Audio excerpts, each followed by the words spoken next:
Kayo ay nanonood sa Katipunan Channel.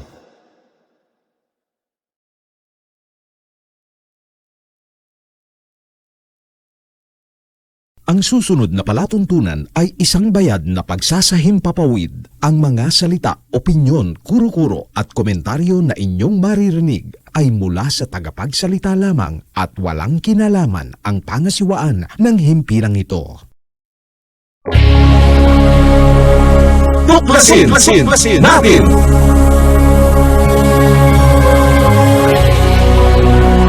Ang palatuntunan sa radyo na tutuklas ng dapat malaman ng sambayanan. Maninindigan sa katotohanan. Tatalakayin at hihimayin ang mga kaalamang pangkalusugan, siyensya at teknolohiya, agrikultura, ekonomiya, maging mga usaping legal at isyung panlipunang dapat ibahagi, magsisilbing tulay ng mga karaniwang tao upang maiparating sa pamahalaan ang mga mungkahi, hinaing at pulso ng bayan, ipaglalaban ang karapatan ng mamamayang Pilipino, babatikusin ang mga salot sa lipunan, pupurihin ang mga gumagawa ng kabutihan at naninindigan sa katotohanan. Tuklasin natin! Ang tuklasin natin ay handog sa inyo ni Cathy Cruz.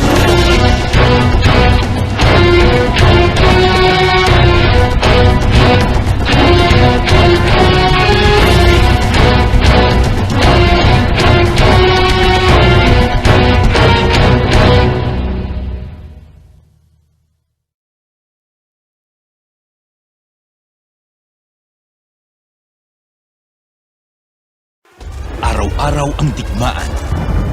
Umaga't gabi sumasabak sa laban. Dapat protektado ka outside at inside. Immune Advance contains 4 active ingredients gaya ng lagundi, malunggay, non-acidic vitamin C at zinc. Tulong pampatibay resistensya para tulong proteksyon. Isama pa ang proper diet at exercise. Para katawan ay handa, Immune Advance helps support a healthy immune system. Immune Advance ang sandata. No approved therapeutic claims. Ang Immune Advance ay hindi gamot at hindi dapat gamiting panggamot sa anumang uri ng sakit. Available in Shopee, Lazada, and other leading drugstores. Make weekends and holidays count by bonding with family and friends. At Hills Spa Resort, we can make that happen for you. Rest, relax, and have fun in a natural setting with so much greenery around you. Hills Spa Resort boasts of 3 large and clear pools, 3 spacious function halls, and several clean and cozy rooms for a memorable and enjoyable overnight stay. Our various facilities can cater to various budgets. Hills Spa Resort is located in Barangay Lalakay, Los Baños, Laguna. Why not check us out for that overdue bonding activity with family and friends? For inquiries, please call Joey at 0932-624-2019.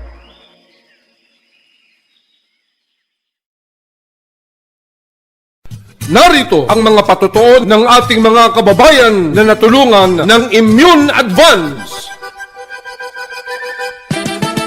Ako po si Ronald Advincula na taga Santa Rosa, Nueva Ecija. Security guard. Simula po nung nasubukan ko itong Immune Advance, naging mahimbing po yung aking pagtulog at yung aking appetite po. Lumakas po ako sa pagkain. Kung ganun ka gaya nung dati na talagang nalalambot po ako nung hindi ko pa po nainom itong food supplement nito. Start po nung nainom ko to, lumakas po. Saka yung resistensya ko po medyo nagkaroon po ng energetic. Dito po sa food supplement ng Immune Advance, maganda po talaga. Salamat Immune Advance. Ako si Yoli Mabasa, senior citizen, retired banker ng Ilagan, Isabela. Alam nyo, dati ang nararamdaman ko, nagpapalpitate ako. Sinubukan ko yung Immune Advance. Aba, nawala na yung palpitation ko. Gumaan pa ang pakiramdam ko. At saka simula noon, tuwing umiinom ako, naku, ang sarap na ng tulog ko. Salamat Immune Advance. Mabuti na lang na-discover kita. Thank you.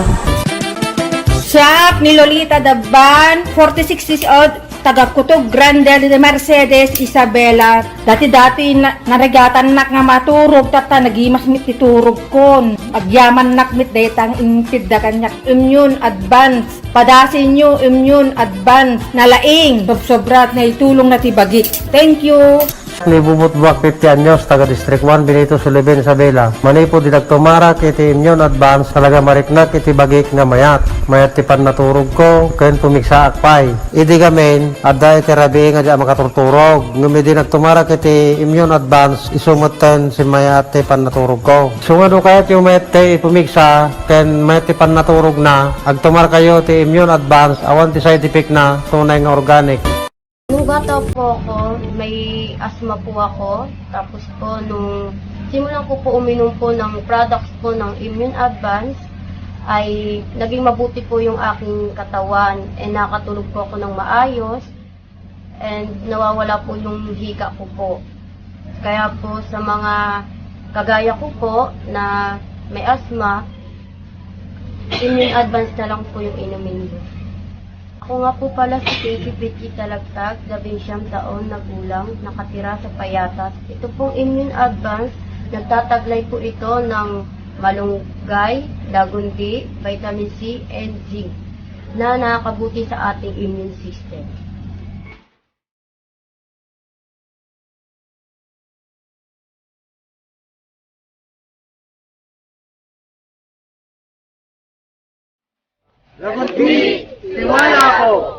Immune Advance, alagang totoo, alagang natural, mabibili sa Lazada, Shopee at sa inyong mga suking parmasya, sa mga drugstore, sa inyong mga lugar. Araw-araw ang digmaan. Umaga't gabi, sumasabak sa laban. Dapat protektado ka outside at inside. Immune Advance contains 4 active ingredients gaya ng lagundi, malunggay, non-acidic vitamin C at zinc. Tulong pampatibay resistensya para tulong proteksyon. Isama pa ang proper diet at exercise. Para katawan ay handa, Immune Advance helps support a healthy immune system. Immune Advance ang sandata. No approved therapeutic claims. Ang Immune Advance ay hindi gamot at hindi dapat gamiting panggamot sa anumang uri ng sakit. Available in Shopee, Lazada, and other leading drugstores. Diyos maray na aldaw sa indong gabos na makabanwa. Magandang hapon Pilipinas, magandang hapon Luzon, Visayas at Mindanao. At sa lahat ng ating mga kababayan sa iba't ibang panig ng mundo. Welcome po sa ating palatuntunang Tuklasin Natin. Ito po ang inyong lingkod, Cassie Cruz, na inyo pong makakasama sa loob ng 1 oras. Sa lahat po ng mga masugid nating taga-subaybay, maaari po kayo magpadala ng text sa 0915-258-4091 o maaari po kayo magkomento sa ating pong mga social media pages, ang FB page, YouTube account, Rumble, Twitter o X na po ngayon at syempre gayon din po ang ating mga website po na pwede nyo pong puntahan ang tuklasinnatin.net, yan. At ang social media pages ay Katipunan Channel o Partido KDP o maaari nyo rin pong bisitahin ang aking sariling bahay na BDT Radio Production. At maaari rin po kayong magpadala ng sulat troniko kung may nais po kayong ibahagi sa amin na impormasyon o mungkahi na nais po ninyong talakayin natin sa ating palatuntunan. Magpadala lamang po sa tuklasinnatin@yahoo.com.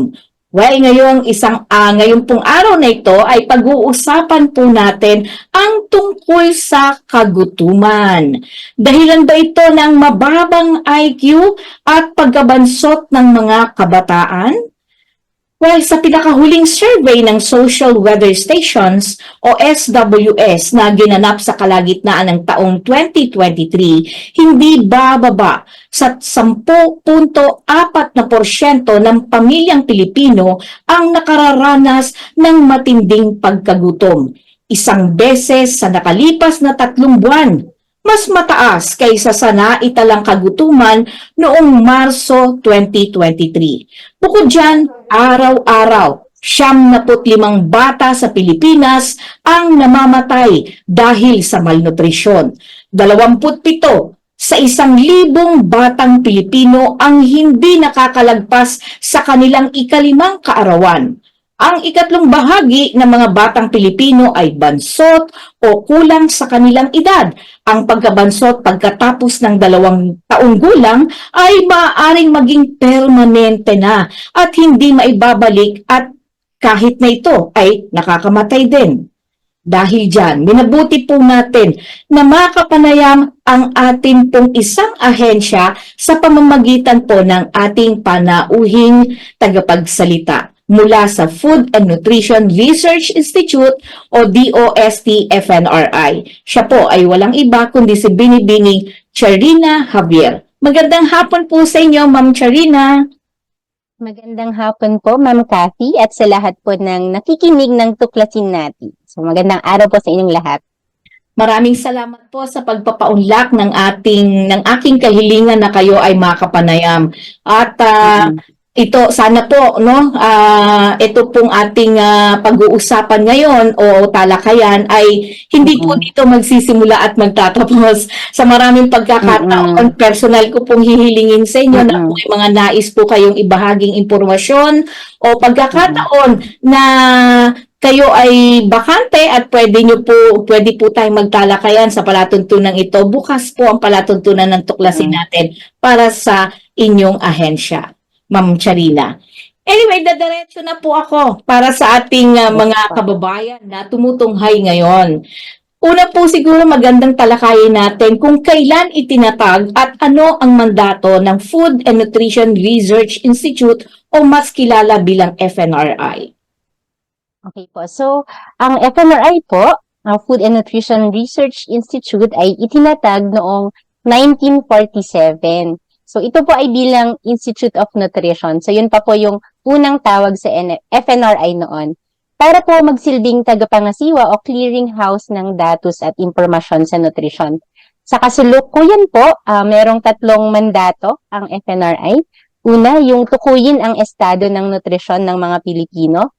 Pangalawa ay base sa mga natukoy na mga problema, gumagawa po ng mga rekomendasyon katulad ng programa, mga polisiya o produkto na tutugon sa mga problemang natutukoy natin base sa ating survey at iba pang pag-aaral. And yung pangatlo pong mandato ay ipalaganap yung mga resulta ng mga isinagawang pag-aaral ng FNRI sa mga kinauukulang mga tao na so maaring organisasyon o sa publiko po. Ayun po. At sa mga namumuno na din po. Well, bilang isa pong sabi nating ahensya ng pamahalaan na kung saan ay nag-aaral at tinutukoy ninyo ang estado ng nutrisyon ng mga Pilipino at kayo rin po ang kumbaga nagpapaalam sa mga ahensya ng pamahalaan at maging sa pribadong sektor marahil ng inyong mga pag-aaral tungkol sa estado ng nutrisyon ng mga Pilipino. Ano po ba yung mga programa at proyekto ng inyong ahensya?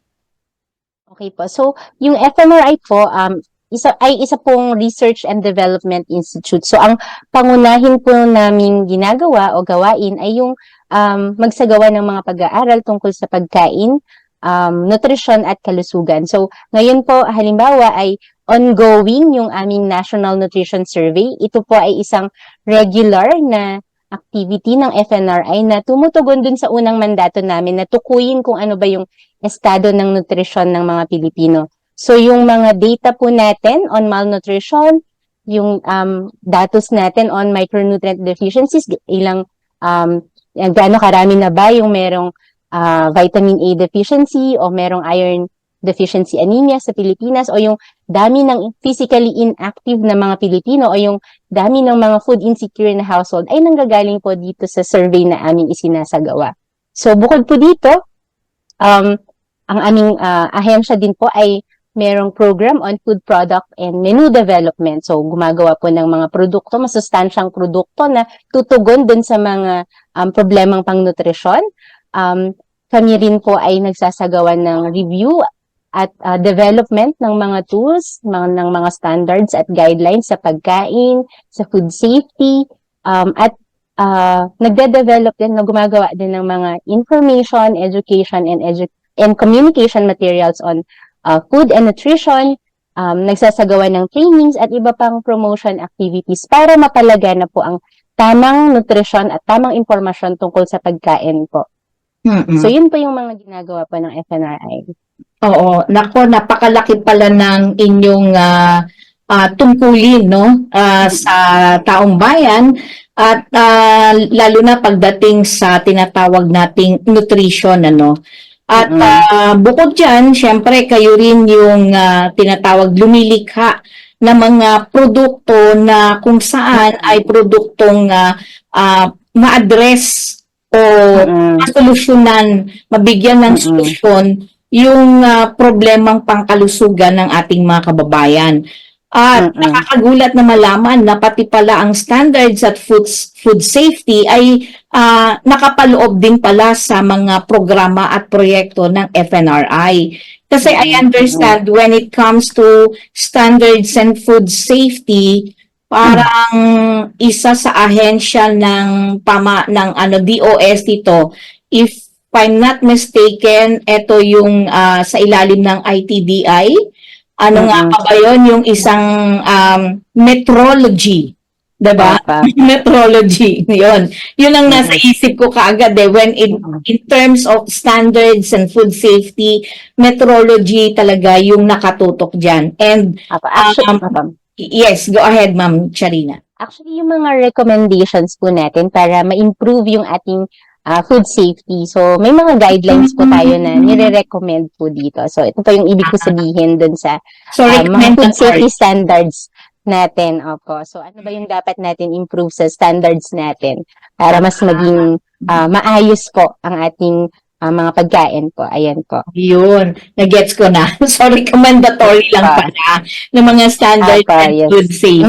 Yes po. Mabuti naman at itinama mo ako, ma'am, kasi para medyo nalito lang ako doon. Anyway, sa pag-aaral po ng FNRI, ano ang sanhi ng kagutuman at bakit nananatiling tumataas ang bilang ng nagugutom na Pilipino?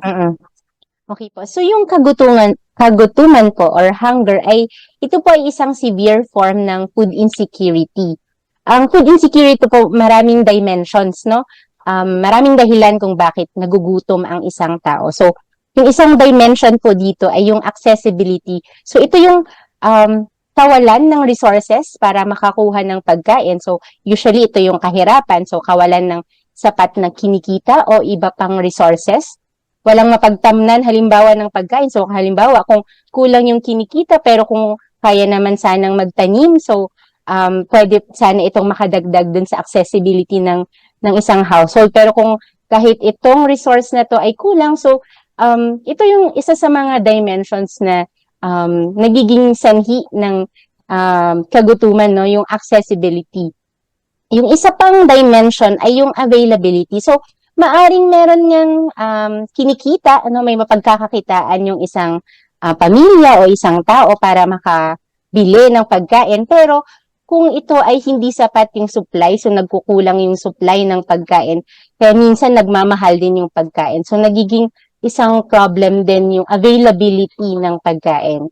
And then yung isa pang dimension ay yung utilization. So, maaring kulang din yung kaalaman sa kung ano ba yung maaring ihanda ng isang household.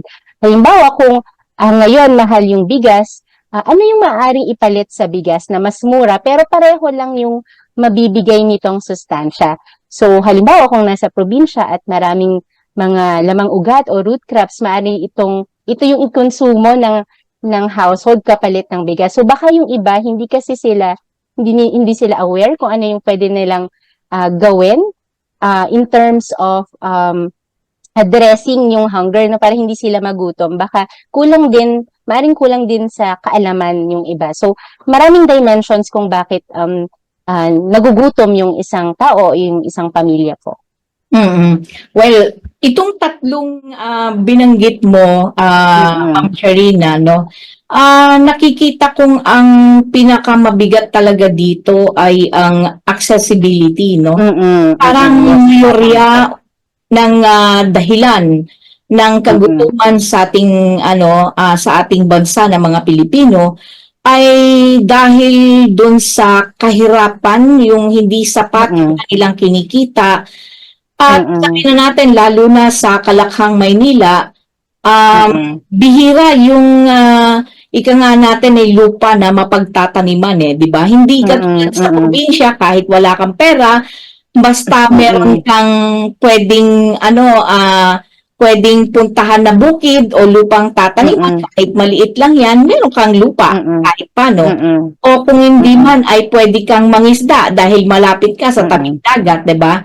So talagang yung accessibility ang napakabigat na suliranin ng ating bansa at pangunahing sanhi ng kagutuman.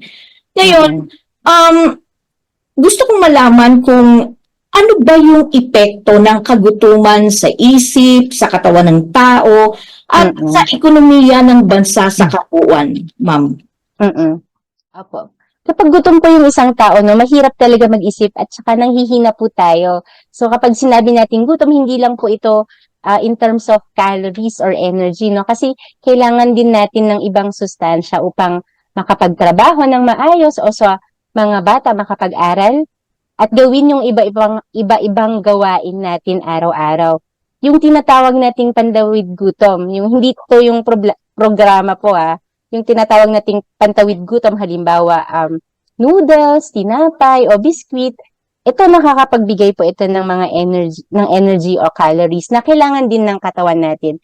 Pero hindi lang po ito yung kailangan natin din natin ng protina, kailangan din natin ng vitamina o mineral. So kapag kulang po ang kinakain ng isang tao, so kung halimbawa puro energy lang pero kulang siya sa sustansya, so mababa yung productivity ng isang tao o sa mga bata naman, mas nahihirapan silang intindihin yung kanilang mga aralin.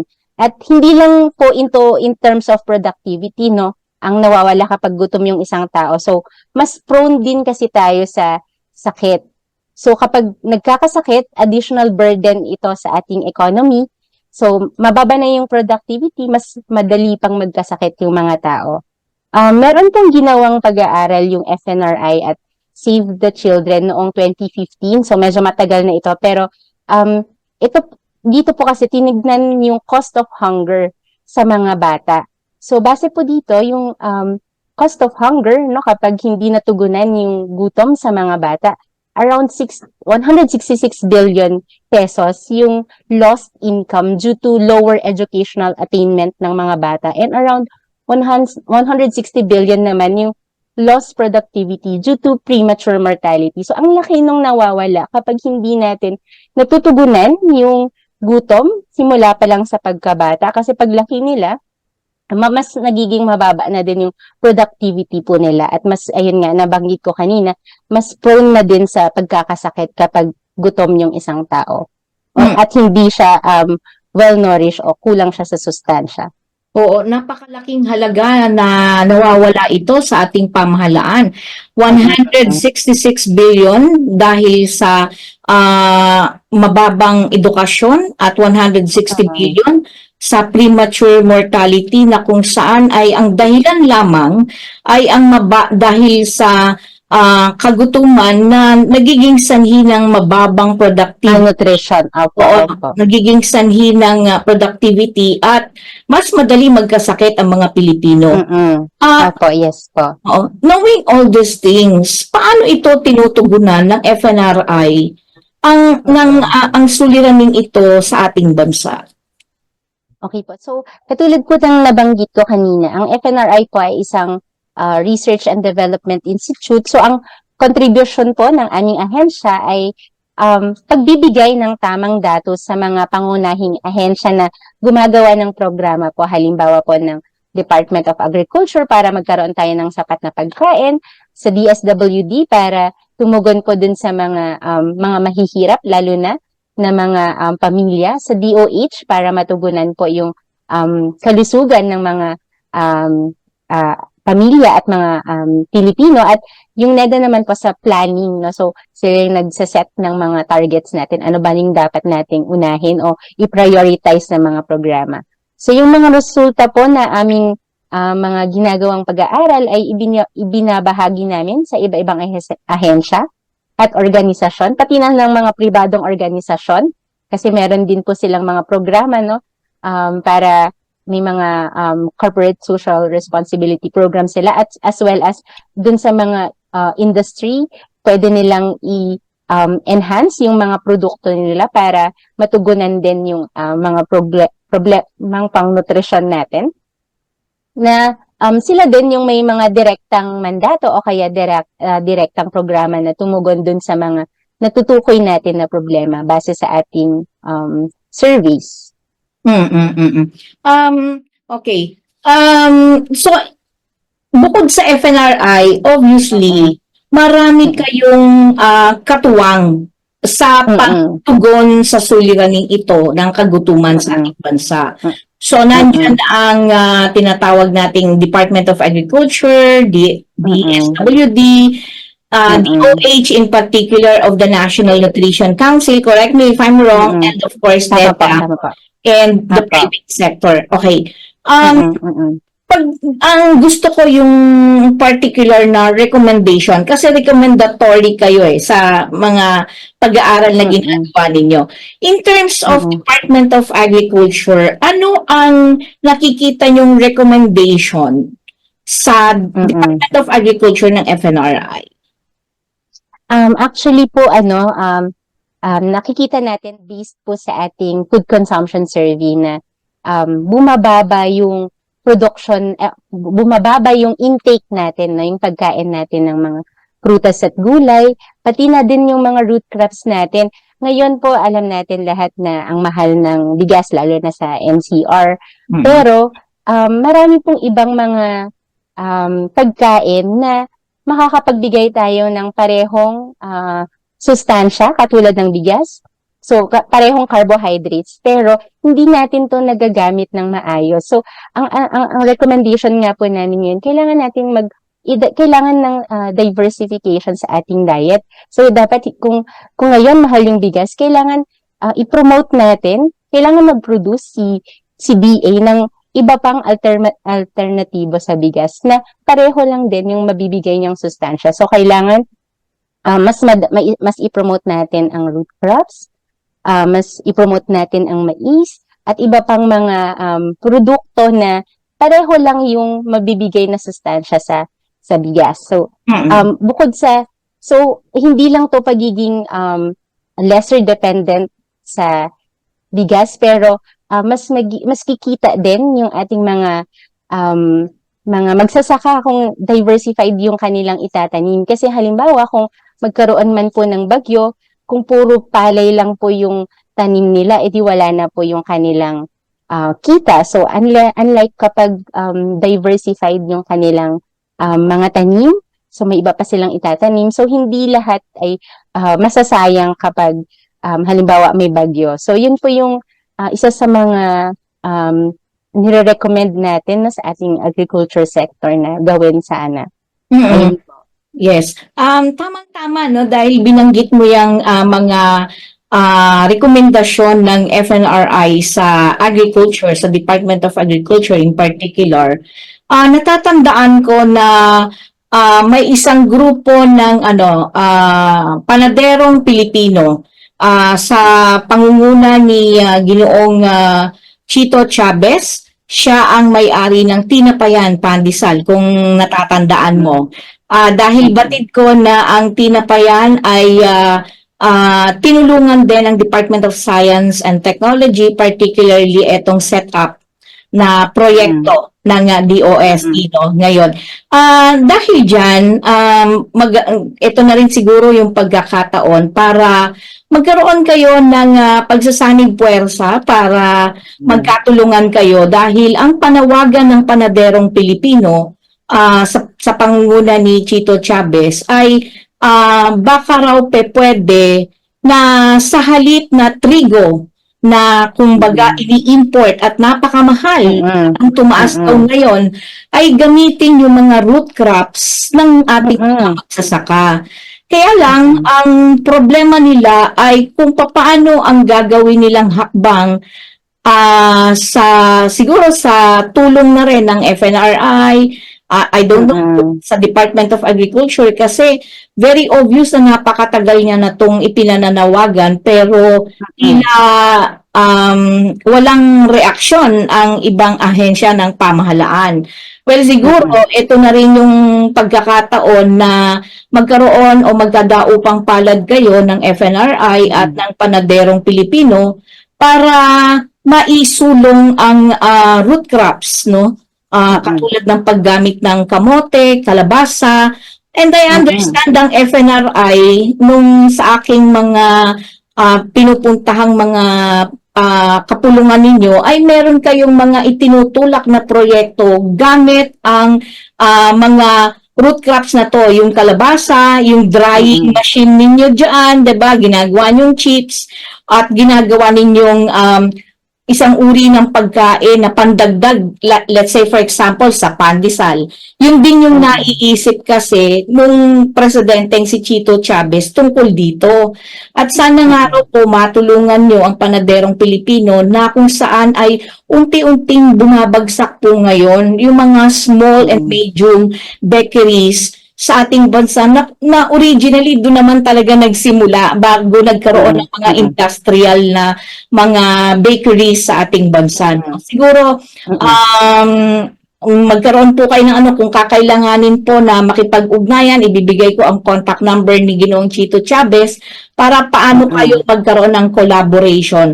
Dahil sayang ang tulong ng DOST sa kanila dahil ang mga makina na gamit nila at pagsasanay na ginawa nila ay napakalaking tulong ng nagawa ng DOST NCR through the setup program. So, isa po yun, no? Ngayon, pagdating po sa, siguro sa DSWD, dahil sila yung, kumbaga sila yung implementor ng pagbibigay, di ba? So, sa anong forma ang ginagawa po ng, sa pagitan ng DSWD at FNRI, Ma'am Charita? Okay. Sagutin ko lang po una yung nabanggit nyo, no, about root crops sa ating mga bakery products. Actually po, meron na pong technology yung FNRI na gagamitan or dadagdagan ng mga root crops yung ating bakery products. Actually, meron po tayong kamote na merong monay, squash buns, at ginagamit na rin po ito ng iba. May mga technology adapters na rin po na gumagamit nito. So, I think yung Cordillera ang isa sa mga naging adopters po dito. So, gumagamit na sila ng yellow kamote at saka purple kamote sa kanilang Nutribuns, no? Nutribuns. Pero, before po ito, no? Before po na-promote ulit yung Nutribuns, no? Yung FNRI, meron kasi kung hindi ko po maalala kung anong year na yon, pero meron yung time na mataas na din yung presyo ng harina. So, ang ginawa ng FNRI, so nag-promote siya ng iba-ibang pandagdag na flour, locally produced na flour na hindi lang po ito dahil locally available, pero mas healthy din. So, halimbawa po dito, yung coconut flour. So, pwede rin pong ihalo yan sa ating bakery products. Cassava flour.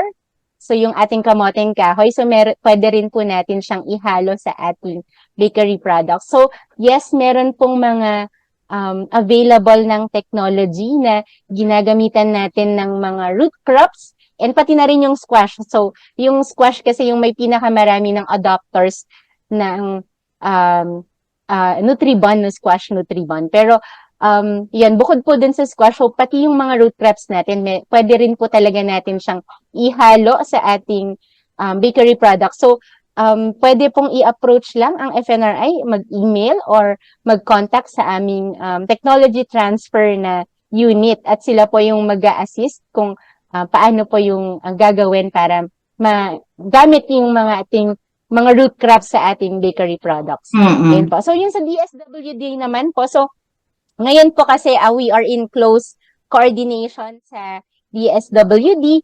Halimbawa po sa bibigay sa advice. So, kung ano ba yung ilalagay nila sa kanilang, halimbawa sa mga family pack nila tuwing disaster. So, si FNRI, nagko-consult po ang DSWD sa pag yun po kapag ano ba yung ilalagay nila sa family pack nila na hindi lang ang laman ay bigas at delata. So, sardinas. And then ngayon po, yung bagong programa ng DSWD, yung food stamp program. So, bago po kasi nila ito binuo. So, kinonsulta muna nila yung FNRIs kung paano nga ba nila i-implement yung food stamp program na to, no? Kasi ito ay dagdag lamang dun sa pagkain na, sa resource ng isang pamilya para magkaroon siya ng sapat na pagkain. So, kung anong porsyento ng amount na to yung dapat ibili nila ng bigas, ano yung porsyento na pwede nilang ibili na fruits and vegetables or mga canned goods. So, kinonsulta po yung FNRI tungkol dito. So, ayan po. Oo, good to know that, no? At samantala naman sa DOH, through the National Nutrition Council. Apo. So, very close ang coordination and collaboration po no, ng FNRI at DOH at NNC, lalo na sa ating mga non-communicable diseases sa DOH, disease prevention natin. So, yung mga data po natin on NCDs, pati na po yung mga recommendations natin para ma-prevent ang NCDs natin. So, very close coordination po ang DOS and FNRI at saka DOH dito. And yung NNC po, ang FNRI po, ang DOST rather, through FNRI ay isa sa mga members ng technical committee ng NNC. So kung meron po silang mga programs, so kasama po sa pagko-consult nila ang FNRI. Oh, I see. So, ang laki pala talaga ng inyong nagagawa, ano? At samantala sa NEDA naman, kayo yung recommendatory kung ano ba yung dapat na i-priority. Tama po ba yun? Sa NEDA naman po, usually sa amin sila kumukuha ng mga data kasi halimbawa ang targets po natin sa ating Philippine Development Plan, yung ibang targets po doon on nutrition and food ay galing sa resulta ng survey ng FNRI. So para po ma-monitor nila kung on track ba tayo dun sa mga targets na to, kailangan kunin din po nila yung data mula sa FNRI. So halimbawa po, yung prevalence of food insecurity, so meron silang baseline dun sa PDP, so minomonitor po nila yon at galing din sa data ng FNRI yung ginagamit nila para ma-monitor kung bumaba na ba yung prevalence ng food insecurity, for example. So, ayan po. Okay. Napaka good to know that na ang NEDA pala ay kumukuha ng data sa inyo, no? Samantala sa private sector through the CSR na tinatawag, no? Ito bang like for example kasi kamakailan lamang ay nakapanayam ko ang Pangulo ng Nutridents. Eto si Rocky Doctor, Yes. nagulat ako dahil milyon-milyon pala ang sinusupply niya dahil in coordination with the SWD and NC, 'di ba? So natuwa ako dahil sana marami pang mga private sector na ganito yung ginagawa para solusyonan yung problema ng paggabansot, kagutuman sa maraming lalo na sa mga kanayunan at kahit dito sa Metro Manila, grabe rin talaga ang kagutuman na nararanasan, ano. So, sa private sector, may mga requirement ba kayo o na kailangan para magkaroon ng partnership? Katulad sa Nutridents, can you tell a short story about this? And like for example, etong si Panaderong Pilipino, sa sandaling meron ba siyang kailangan na requirement na i-comply para maging ka-partner ninyo at ang mga small bakeries ang mga community bakeries na tinatawag natin ang siyang magsusupply ng tinatawag nating mga pandesal o Nutriban sa iba't ibang panig ng Metro Manila, at least Metro Manila man lang o mga karatig na bayan. Go ahead, ma'am. Apo. Yes po. Actually, ma'am, yung FNRI po, ang ginagawa po namin ay mag-develop lamang ng technology. So si Nutridents po, no? Siya yung isa sa mga success stories ng technology adopters ng FNRI. So si Nutridents, nag-adopt siya ng isa sa mga produkto ng FNRI. So una yata dyan yung complementary foods para sa mga bata. So yun yung I think yun yung unang inadopt niya na technology. So siya yung nag-commercialize ng mga produktong ito. So, si FNRI po ay hindi kami nagko-commercialize hindi kami nagbebenta ng mga produkto po. Ang ino-offer po namin ay yung technology. So, maari pong kahit sino pong private sector, whether small, medium enterprise, pwede pong lumapit sa FNRI to inquire at kung gusto nilang mag-adopt ng technology, halimbawa po nga po yung bakery products na lalagyan natin ng kamote o kaya ng coconut flour, pwede po silang mag-inquire and meron lang pong mga requirements for technology adoption, no, yung FNRI. So, syempre titignan din natin yung capacity nung bakery or nung enterprise, no, kung ano yung may technology needs assessment po tayong gagawin. Ano ba yung kailangan niya para successfully ma-adopt niya yung technology. So, hindi lang po tayo basta magbibigay ng technology at ikaw na yung bahala. So, i-assist po kasi natin yung mga adopters natin ng mga technology na ginagawa ng FNRI. So, yun po yung ginagawa ng FNRI. So, kahit sino pong private sector, maaring mag-inquire sa FNRI kung interested sila sa mga available po na technologies or products ng FNRI. So, yan po. So, hindi po kami nagko-commercialize ng mga produkto. Yung technology po mismo ang tinatransfer namin at sila po yung magko-commercialize po nito. Okay. Paano po yung proseso na ginagawa ninyo? Let's say, for example po, good to know na, kumbaga, hindi po kayo nagko-commercialize ng produkto, kundi sa halip, kayo yung nagde-develop ng technology, and then just like Nutridence, sila lang yung adapter ng produkto mismo ng FNRI. Now, mula dun sa kay equipment yan o uri ng produkto na parang inaral ninyo na itong klase ng produktong ito ay pag kinain ng bata makakasapat para madagdagan yung kanyang kakulangan sa ganito, ganyan. Okay. Ano yun? Kailangan niya ba ng malaking pondo? Kung halimbawang wala siyang ganun kalaking kapital pero may workforce siya, paanong paraan tutulungan ng FNRI to?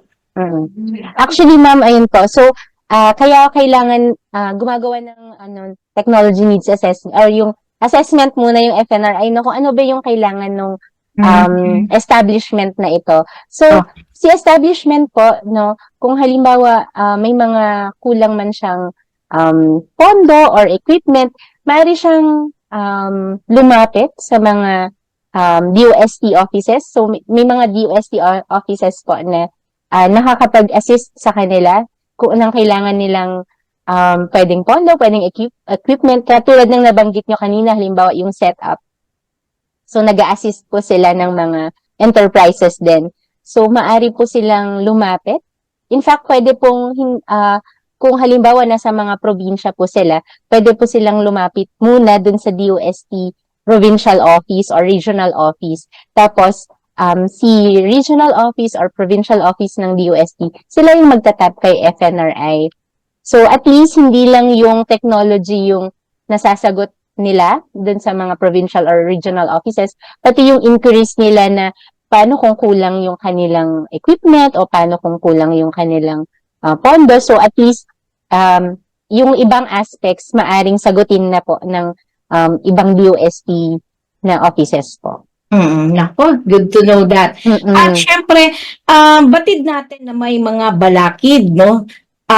Bakit hindi puspusan o tuloy-tuloy na matagumpay ang pagsugpo ng kagutuman sa bansa? Sa kasulukuyan po ba, can you name some lang na mga nagiging sagabal lang sa matagumpay na pagsugpo ninyo ng kagutuman sa bansa? Katulad po nung nabanggit ko kanina, no, yung dimensions ng food insecurity. So, andun pa rin po yung hindi accessible or kakulangan ng sapat na pagkakakitaan yung mga pamilya natin, or siguro kung meron man silang kinikita, no, malayo ba to o malapit yung bilihan nila. So, yung access, pati yung physical access ng mapagbibilhan nila ng pagkain. Kaya nga, importante din na meron tayong mga food hubs, may mga kadiwa tayo. For example, kung kaya pa nating mag-set up ng mas maraming food hubs na mas malapit sa community, so hindi na nila kailangang mamasahe, for example, na source ng fresh produce nila.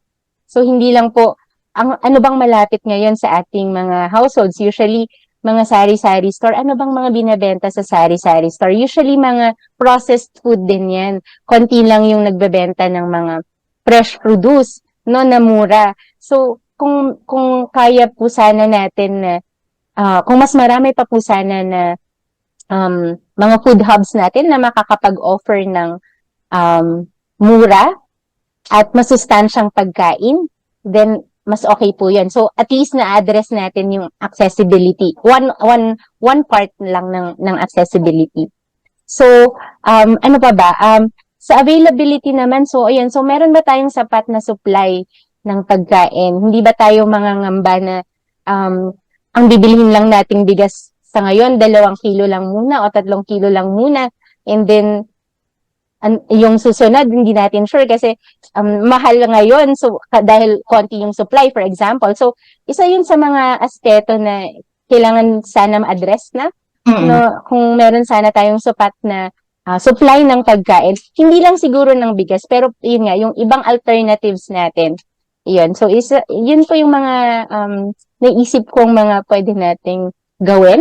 Mga balakid, pero pwede natin sanang gawin para matugunan yung kagutuman sa ating bansa po.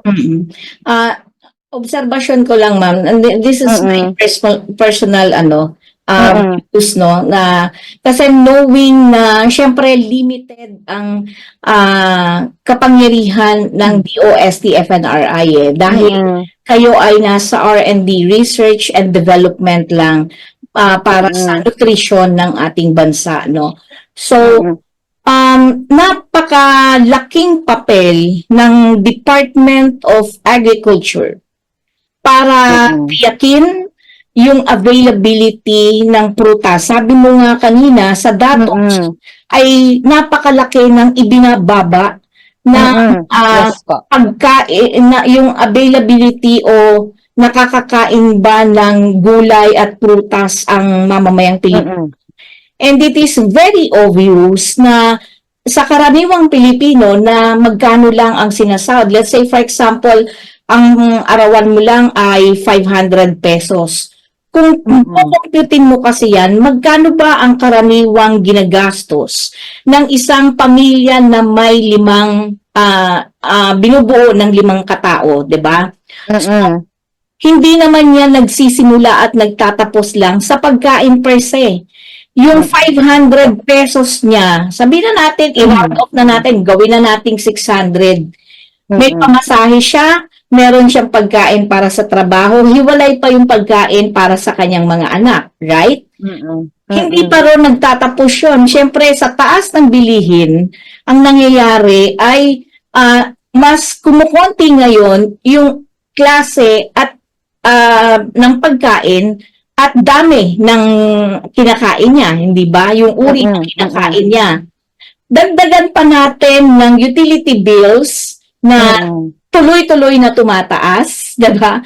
Na kung minsan sa tipikal na pamilyang Pilipino, ang nangyayari ay sige, magtipid tayo ng pagkain. Kasi madalas yan sa pagkain nagtitipid. Kasi yun yung pwede mong laruin na pwede magsardinas na lang muna tayo o magtuyo na lang muna. Noodles muna kasi yan ang pinakamura o itlog, diba? Pero, ang ibig kong tukuyin lang ay hindi lang ito nagsisimula at nagtatapos dun sa availability ng pagkain, kundi ang kakayanan ng mga Pilipino para makabili ng kanyang pangangailangan, para magkaroon siya ng isang may dignidad at maayos na pamumuhay. So, it's a synchronized or paano ba nating ano ito? Parang hindi lang FNRI ang magbibigay ng tamang programa ng rekomendasyon para matiyak natin na maiibsan natin, mababawasan natin ang kagutuman ng mamayang Pilipino. We need to check out yung programa ng Department of Agriculture to produce more goods, more agricultural products na hindi tayo aasa sa import, lalo na ngayon nagkakaroon sa ibang bansa, na may kakayahan kang pakainin ng sambayan ng Pilipino. Plus, magkaroon ng hakbang na at least mapababa man lang ang halaga ng kuryente, kung kakayanin, at least 50%, di ba? Kasi ang laki, let's say for example, ito typical na na Pilipino. I'm sure ikaw nakakaranas ka rin naman ito na okay, magtipid muna tayo sa kuryente kasi ang taas ng bill natin ngayon na ayaw mo na mawalan, maputulan ka ng kuryente. Kaya yung dating 2,000 lang na bill mo ay naging lumobo, naging 5,000 siya. Kaya isasakripisyo mo yung usual na kinakain ninyo na may prutas, may gulay, may karne, di ba? Isasakripisyo mo yun at idadagdag mo yun dito para sa kuryente at tubig mo. Can you imagine that? So, ibig sabihin, sa ilalim ng Department of Science and Technology, ang FNRI, together with the National Research Council, NRCP, Council of the Philippines, na siyang pagdating sa mga ganyang pag-aaral, ay yun yung kanilang mandato. Tama ba ako, ma'am? Kasi honestly po, hindi ako sure kasi ang alam ko ang NRCP ay on basic research po ang kanilang basic research lang. Hindi ba basic research yung nararanasan nating kagutuman? Pero naintindihan ko po ang sinasabi niyo. Opo, tama po kayo kasi hindi lang naman pagkain ang gastos nila. Merong pamasahe, may kuryente, may tubig. So yung tubig hindi lang po kasi para sa inumin 'yon. So meron din tubig na panligo, panglinis. So may edukasyon pa. Yung pag nag-aaral yung mga bata, may upa pa. May health din. So halimbawa ngayon at least nabawasan yung pambili natin ng mask, pero kailangan at least may alcohol, may mga basic medicine tayo. So naintindihan ko po yung pinupunto po ninyo na hindi lang naman talaga pagkain yung inaalala ng isang pamilya na gagastusan, no? Pati po yung ibang non-food basic needs ng mga pamilya. In fact, kahit nga yung cellphone load, hindi na siya luxury eh.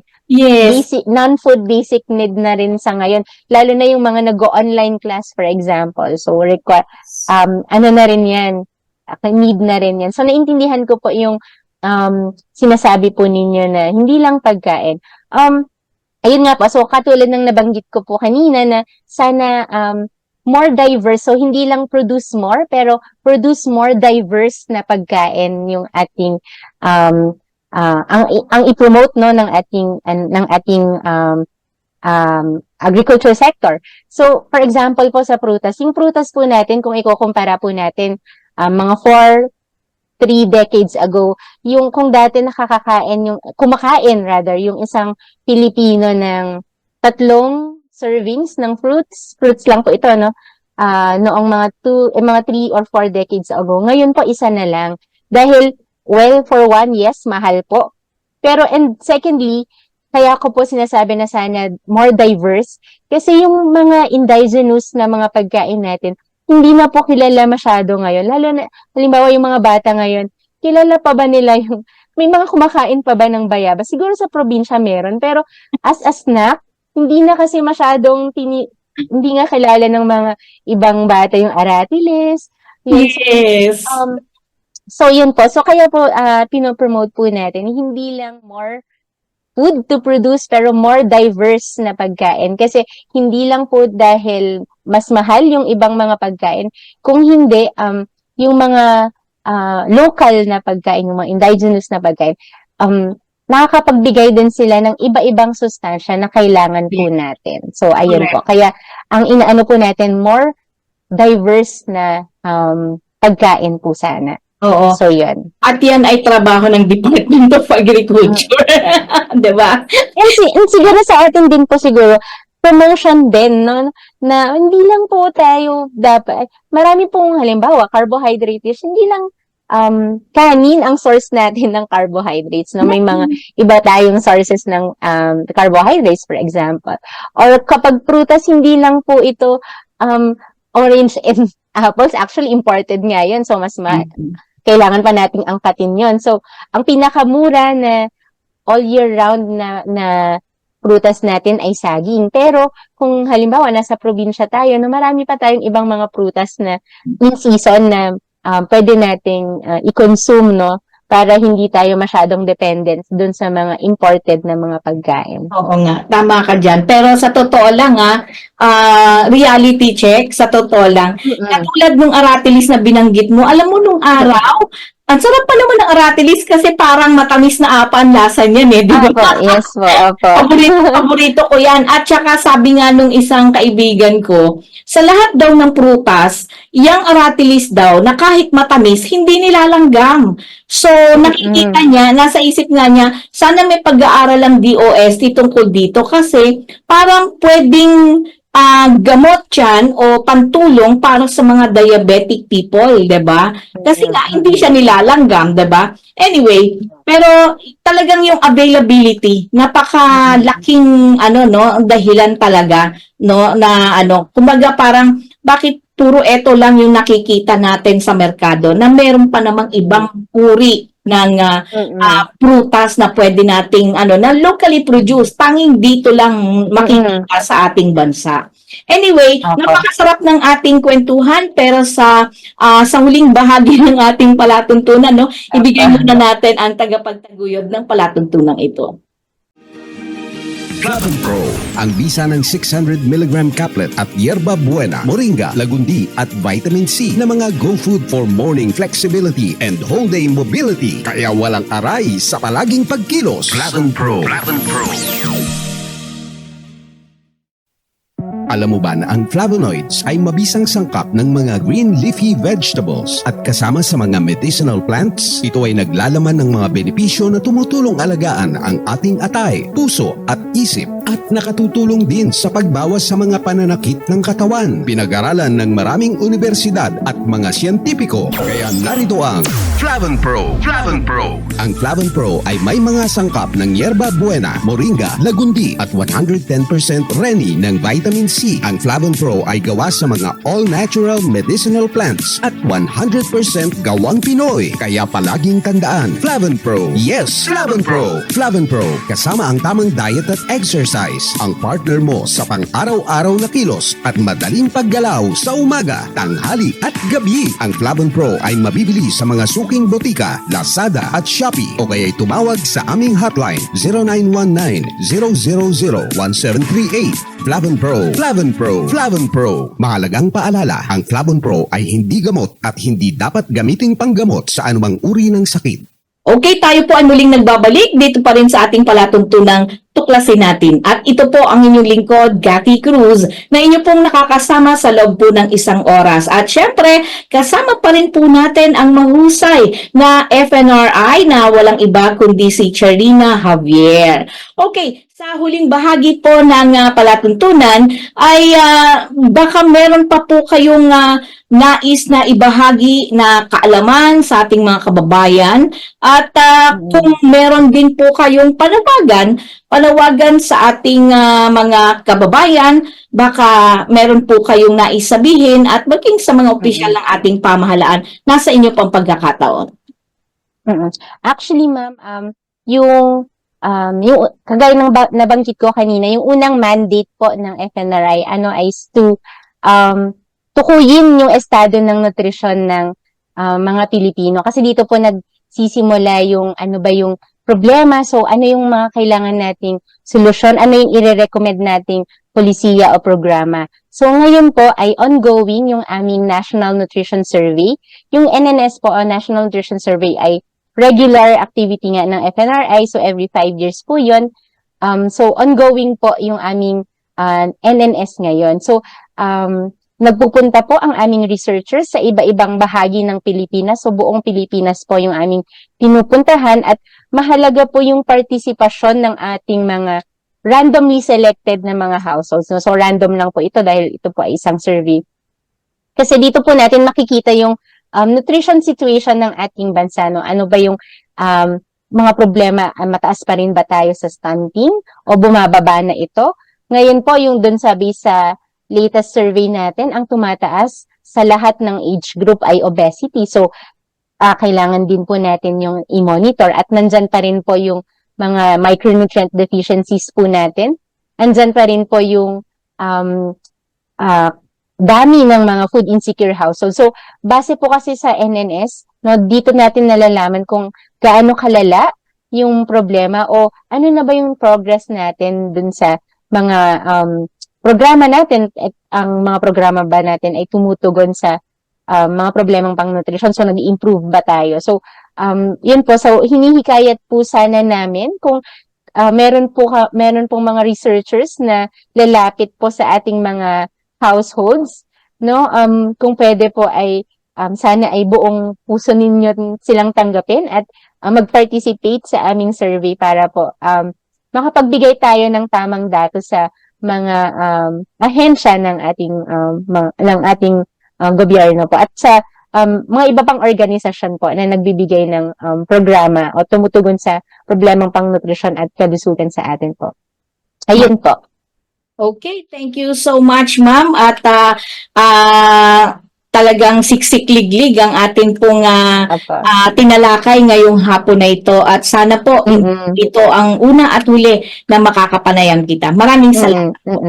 Maraming salamat po. And ayan, maraming pong salamat sa lahat ng mga tagapakinig po ng inyong programa. Okay. At syempre, inyo pong napakinggan at napanood ang atin pong panauhin ngayong hapon. Walang iba kundi si Miss Charina A. Javier, ang Senior Science Research Specialist ng Food and Nutrition Research Institute. Nako, napakabilis po ng oras at isang oras na naman po ang nakalipas. Pero katulad po ng layunin ng palatuntunan ito, patuloy naming tutuklasin ang dapat malaman ng sambayanan. Tandaan po natin, batay sa Saligang Batas ng Pilipinas ng 1987, Article 2, Section 9, na dapat itaguyod ng Estado ang makatwiran at dinamikong kaayusang panlipunan na titiyak sa kasaganaan at kasarinlan ng bansa at magpapalaya sa sambayanan laban sa kahirapan sa pamamagitan ng mga patakarang nagtatakda ng sapat na mga lingkurang panlipunan, nagtataguyod ng pagkakataon na makapaghanap buhay ang lahat, umaangat na standard ng pamumuhay at ng lalong mainam na uri ng buhay para sa lahat.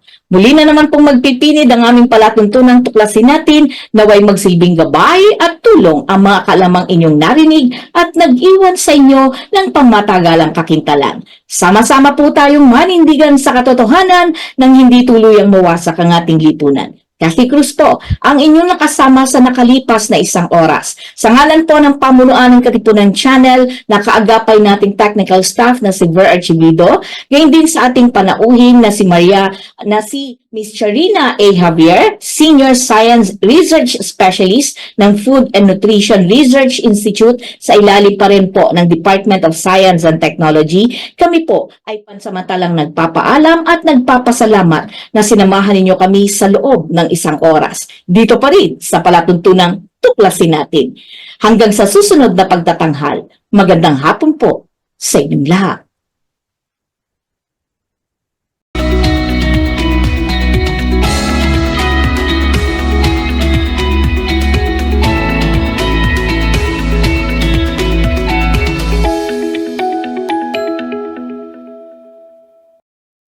Kayo ay nanonood sa Katipunan Channel. Araw-araw ang digmaan. Umaga't gabi sumasabak sa laban. Dapat protektado ka outside at inside. Immune Advance contains 4 active ingredients gaya ng lagundi, malunggay, non-acidic vitamin C at zinc. Tulong pampatibay resistensya para tulong proteksyon. Isama pa ang proper diet at exercise. Para katawan ay handa, Immune Advance helps support a healthy immune system. Immune Advance ang sandata. No approved therapeutic claims. Ang Immune Advance ay hindi gamot at hindi dapat gamiting panggamot sa anumang uri ng sakit. Available in Shopee, Lazada, and other leading drugstores. Narito ang mga patutuon ng ating mga kababayan na natulungan ng Immune Advance. Ako po si Ronald Advincula na taga Santa Rosa, Nueva Ecija. Security guard. Simula po nung nasubukan ko itong Immune Advance, naging mahimbing po yung aking pagtulog at yung aking appetite po. Lumakas po ako sa pagkain. Kung ganun kagaya nung dati na talagang nalalambot po ako nung hindi ko pa po nainom itong food supplement nito. Start po nung nainom ko to, lumakas po. Saka yung resistensya ko po medyo nagkaroon po ng energetic. Dito po sa food supplement ng Immune Advance, maganda po talaga. Salamat Immune Advance.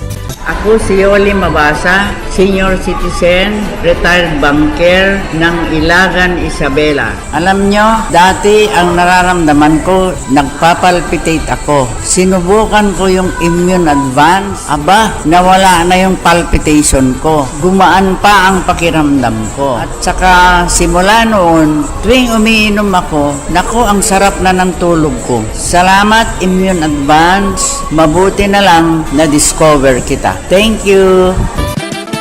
Siya ni Lolita Daban, 46 years old, taga Kutog Grande de Mercedes, Isabela. Dati-dati naragatan nak nga maturog, tata nagimas mit titurog kon. Agyaman nak mit daytang intid da kanyak. Immune Advance. Padasin nyo Immune Advance. Nalaing, sobrat na itulong na tibagi. Thank you.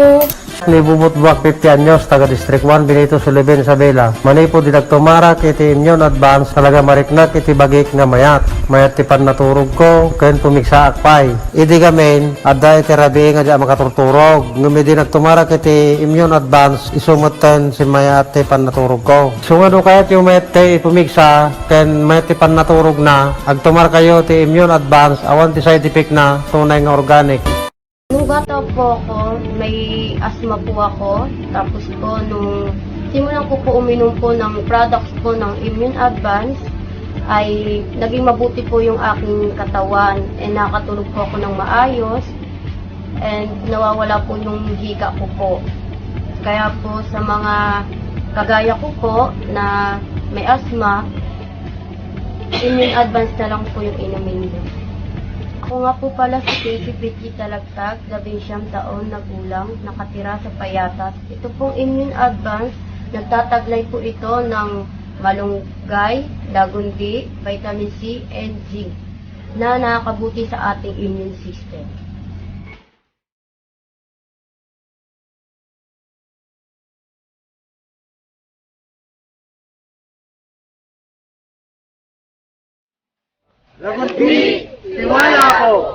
Immune Advance, alagang totoo, alagang natural, mabibili sa Lazada, Shopee at sa inyong mga suking parmasya, sa mga drugstore, sa inyong mga lugar.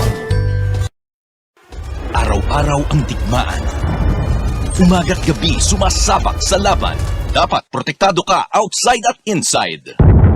Immune Advance contains 4 active ingredients gaya ng lagundi, malunggay, non-acidic vitamin C at zinc. Tulong pampatibay resistensya para tulong proteksyon. Isama pa ang proper diet at exercise. Para katawan ay handa, Immune Advance helps support a healthy immune system. Immune Advance ang sandata. No approved therapeutic claims. Ang Immune Advance ay hindi gamot at hindi dapat gamiting panggamot sa anumang uri ng sakit. Available in Shopee, Lazada, and other leading drugstores. Make weekends and holidays count by bonding with family and friends. At Hillspa Resort, we can make that happen for you. Rest, relax, and have fun in a natural setting with so much greenery around you. Hillspa Resort boasts of 3 large and clear pools, 3 spacious function halls, and several clean and cozy rooms for a memorable and enjoyable overnight stay. Our various facilities can cater to various budgets. Hillspa Resort is located in Barangay Lalakay, Los Baños, Laguna. Why not check us out for that overdue bonding activity with family and friends? For inquiries, please call Joey at 0932-624-2019.